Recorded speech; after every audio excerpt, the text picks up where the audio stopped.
దేశానికి సంబంధించిన కీలక సమాచారం పాకిస్తాన్ నిఘా సంస్థలకు అందిస్తున్న మరో యూట్యూబర్ ను పంజాబ్ పోలీసులు అరెస్టు చేశారు. రూప్నగర్ జిల్లాలోని మహలాన్ గ్రామానికి చెందిన జబ్బీర్ సింగ్ జాన్ మహల్ అనే యూట్యూబ్ ఛానల్ నడుపుతున్నాడు. తీవ్రవాదుల గూఢచర్య నెట్వర్క్కు చెందిన షకీర్ అలియాస్ జుట్ రంధ్వారాతో జబ్బీర్ సింగ్కు సంబంధాలు ఉన్నాయని గుర్తించారు. గూఢచర్య ఆరోపణలతో ఇప్పటికే అరెస్టై జైలులో ఉన్న హర్యానా యూట్యూబర్ జ్యోతి మల్హోత్రాతోనూ జబ్బీర్ సింగ్కు సన్నిహిత సంబంధాలు ఉన్నాయని గుర్తించారు. పాకిస్తాన్ దౌత్య కార్యాలయంలో పనిచేసే డానిష్తో జబ్బీర్కు మంచి పరిచయం ఉన్నట్లు తేల్చారు. డానిష్ ఆహ్వానం మేరకు ఢిల్లీలో జరిగిన పాకిస్తాన్ జాతీయ దినోత్సవ కార్యక్రమానికి జస్బీర్ హాజరైనట్లు వెల్లడైందని పంజాబ్ డీజీపీ ప్రకటించారు.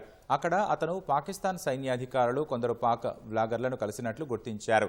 2020, 2021, 2024లో మొత్తం 3 సార్లు జస్బీర్ సింగ్ పాక్ వెళ్లాడని దర్యాప్తులో వెల్లడైంది.